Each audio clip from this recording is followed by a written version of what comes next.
prennent un peu de cours, les lectures dominicales. La foi, nous dit la deuxième lecture, en prenant l'exemple d'Abraham, a été de partir sans savoir où il allait. Si Abraham vivait aujourd'hui avec son smartphone, il serait surpris lui-même, peut-être, de ce qu'il a fait. Aujourd'hui, au contraire, on nous invite dans nos vies à une attitude complètement différente. Alors comment faire? Car avoir des projets, c'est bien naturel. Car monter un projet, bien sûr que c'est naturel. Ça montre qu'il y a de la vie, qu'il y a une dynamique en nous, qu'il y a de l'enthousiasme.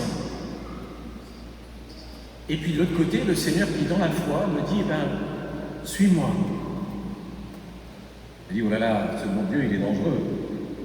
Suis-moi, sans savoir où il allait. De même, quand Abraham va comprendre que le Seigneur lui demande d'offrir Isaac, il ne comprend pas que c'est dans son cœur, il se dit, peut-être qu'il faut que je l'offre vraiment, comme un holocauste. Alors, il obéit, le Seigneur l'attendra pour lui faire découvrir sa volonté, mais il part sans savoir où il allait non plus.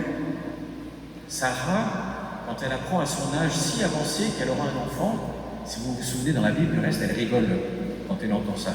Elle dit, oh là là, les 3 anges là, ils n'ont pas bien compris de quoi ils parlaient. Et le Fils viendra sans savoir où l'on va. Alors comment faire? Comment faire? Surtout que nous avons lu un évangile, comme cela arrive parfois, qui est un tout petit peu fourre-tout, et dans lequel le liturgiste a mis plein de choses. Donc on a beaucoup de choses sur lesquelles on peut méditer, toutes différentes et très différentes. Et finalement, l'essentiel de cet évangile est dans cette petite phrase que nous avons écoutée, que nous avons entendue. Car là où est ton trésor, là aussi sera ton cœur. Comment suivre le Seigneur quand nous ne savons pas où il va? Eh bien, mettre notre cœur dans le Seigneur. C'est de construire cette relation d'amour. Un enfant, quand il a confiance en ses parents, il les suit. Où on va? Papa, où est-ce qu'on va? Viens, je te montrerai. Ah ben on y va. C'est parti. On fait pareil. Dans la vie, si on a quelqu'un en qui on a confiance, peut-être aussi un chef de projet, entre amis, etc. Si on a confiance, on dit c'est bon, je te fais confiance, je te suis. Donc en fait, le nerf de la guerre, c'est la relation. Dieu est relation.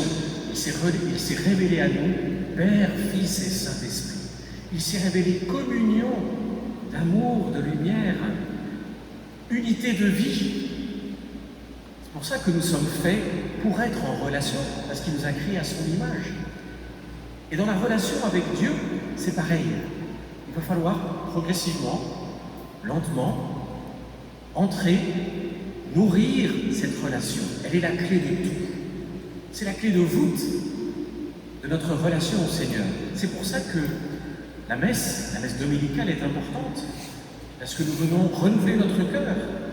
Toute semaine nous apporte son lot de joie, de peine, de difficultés, ces moments où on est un petit peu perdu, que ce soit pour soi, pour un autre, pour quelqu'un que l'on chérit, ou bien parce que l'on est enraciné dans le monde dans lequel on vit et qui vient nous chercher souvent très loin, et nous fait trembler de bien des façons. La messe dominicale, c'est ce moment où on vient se replonger dans la grâce de Dieu, tout vacillant que l'on peut être, tout fragile qu'on peut se sentir, venir écouter la parole du Seigneur et nous renouveler dans cette confiance. C'est pour ça que la communion est si importante. Si Jésus institue le sacrement de l'Eucharistie, c'est pour réaliser cette promesse qu'il a faite à ses apôtres au moment de l'Ascension. Je suis avec vous tous les jours jusqu'à la fin du monde. C'est pour cela que le Seigneur a voulu être dans nos tabernacles. Que quand nous venons prier dans une église, si tu es là, Seigneur, tu m'attends toujours. Et quand on le reçoit dans la communion, tu viens sur l'autel, mais en fait c'est parce que tu veux venir dans mon cœur, dans ma vie. Alors on se plonge dans ce cœur à cœur. C'est le sens, vous voyez, du temps que nous avons après la communion. Après après la communion, il y a un chant qui est là pour nous porter, pour nous aider. Et puis il y a un temps de silence. Et ce temps de silence, il est très important, parce qu'il est là pour nourrir le cœur à cœur. Et là, on n'a pas besoin de formule. Quand un ami va voir un bon ami, il ne se pose pas la question comment est-ce que je vais lui parler? Ben non, on fait ça si on va voir son patron, et si on ne connaît pas. Pas bien. Ah oui. Si on va voir quelqu'un qu'on ne connaît pas, quelqu'un qu'on aborde, on va dans un magasin, on veut demander quelque chose, ben oui, bien sûr, on va mettre les formes, c'est tout à fait normal. Et avec un ami, on ne le fait pas. Ça, c'est très important. Le Seigneur nous apprend et nous demande, il vient même un peu comme un mendiant, nous demander la spontanéité du cœur. Alors parfois ça nous fait peur, parce que quand on arrive dans la spontanéité, ce qui sort, c'est la colère, c'est l'incompréhension. Pour ça, vous m'avez déjà entendu dire cela, que les psaumes sont si importants. Les psaumes, c'est une prière inspirée par l'Esprit Saint. C'est l'Esprit Saint qui a inspiré la prière des psaumes. Or, la prière des psaumes, elle n'est pas propre. Parfois, elle est magnifique. Parfois, comme le psaume qu'on a écouté aujourd'hui, ça nous élève. Mais il y a des moments, il y a des psaumes qu'on n'ose pas lire, vous savez. Moi, quand j'ai découvert certains psaumes, je me suis dit, c'était cash. Je me disais, comment est-ce comme chrétien, je peux prier des paroles pareilles? Et parce que le Seigneur épouse toutes nos situations. Le Seigneur n'a pas peur de nous. Il nous aime. Il nous aime. Et donc cette spontanéité est importante. Puis on prend le temps. Vous savez, souvent quand on vient, qu'on accepte de commencer par dire au Seigneur nos incompréhensions, notre colère, ou de lui rendre grâce, ou de lui partager nos joies, quand on reste, quand on donne du temps, on s'aperçoit que petit à petit, lentement, pas à chaque fois de la même façon, il y a mystérieusement une paix qu'on ne comprend pas et qui se met au fond du cœur. On repart, le problème est toujours là, mais il y a une paix. Et donc on vient nourrir cette relation. Là où est ton trésor, là aussi sera ton cœur. Et si ton cœur est dans le Seigneur, alors comme un petit enfant, nous apprenons à devenir ce petit enfant avec notre grand Dieu. Eh bien on accepte, comme Abraham, de ne pas savoir où nous allons. Même si, parce que ça fait partie de la prudence, et du reste, voilà dans l'évangile d'aujourd'hui, ce serviteur, cet intendant fidèle, qui prévoit, qui administre ses biens avec prudence, avec sagesse. Et bien sûr qu'il le faut. Et donc il s'agit à la fois de prendre notre vie en main, de chercher, de trouver de chercher des solutions, de se renseigner, de prendre conseil. Il s'agit d'être actif. Et puis en même temps, de faire confiance au Seigneur qui, à travers tout cela, à travers des portes qu'il ouvre, à travers des portes qu'il ferme, vient en fait nous guider. C'est pour ça que le mystère de la foi n'est pas facile. Parce que nous, quand on voit une porte se fermer, on se dit d'abord qu'est-ce que j'ai pas fait de bien, qu'est-ce qu'il faut que je change. On dit mais Seigneur, moi j'avais compris que c'est par là que tu voulais aller, et puis ça se ferme. C'est parti pour un tour, on n'y comprend plus rien. La foi, on apprend. On l'apprend progressivement, on devient croyant. Pour vous, comme pour moi, comme pour tout le monde, qu'on soit pape ou qu'on ne le soit pas, qui que nous soyons, nous apprenons à grandir dans la foi.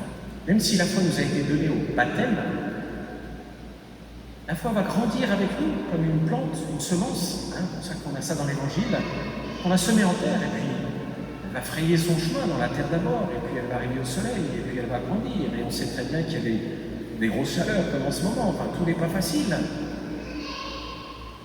Nous demandons cette grâce pour nous, en fait, dans chaque célébration dominicale, à venir déposer notre cœur à nouveau. On écoute la parole du Seigneur, qu'elle tombe dans notre cœur. On vient communier, ou bien, si on ne peut pas communier, on vient demander une bénédiction. On s'approche du prêtre, de la personne qui donne la communion en croisant les bras, pour demander la bénédiction du Seigneur, et on demande au Seigneur de nous donner toutes les grâces qu'il veut nous donner, en confiance, parce que nous avons besoin de ce cœur à cœur. Ce cœur à cœur est essentiel. C'est pour ça que, un autre mot pour cette expression cœur à cœur, c'est la prière. La prière n'est autre qu'un cœur à cœur qui épouse les méandres de notre cœur, de notre vie, de nos situations. Et c'est pour ça que c'est important de donner du temps à la prière. C'est pour cela que le prêtre, après la communion, même quand il a terminé la purification des vases sacrés, prend un temps, parce que lui aussi, il a besoin de prier, et parce qu'en fait, le temps dans la prière est important. Le temps est important pour que justement, nous avons des distractions, parce que nous avons plein de choses, mais que petit à petit, il s'assoit ce dialogue avec le Seigneur, qui nous demande un effort, qui nous demande de nous rassembler. Il y a des bons matins, il y a des mauvais matins, il y a des moments, des soirs, quand on fait sa prière, il y a des moments qui sont bons et d'autres mauvais, c'est pas grave. On ne juge jamais sa prière. Jamais. Ça, c'est un principe qu'il faut bien garder, que tous les saints nous enseignent indéfectiblement. On ne juge jamais sa prière. On a donné du temps au Seigneur, sincèrement, et on le laisse comme il était. On trouve que c'était bien, pas bien, super, nul, ça n'a aucune importance. Vous savez, quand on reçoit un ami, il y a des moments, on a parlé de choses qui nous passionnaient, puis il y a des moments où c'était plus difficile, il y a des moments, l'un et l'autre, on n'est pas nécessairement en forme, mais c'est pas grave, on était ensemble. Et c'est ça qui compte, c'est ça le principal. Alors demandons cette grâce, de nourrir notre relation au Seigneur, en entrant de plus en plus dans la spontanéité de la prière, en donnant du temps à la prière, en ne jugeant jamais notre prière. Amen.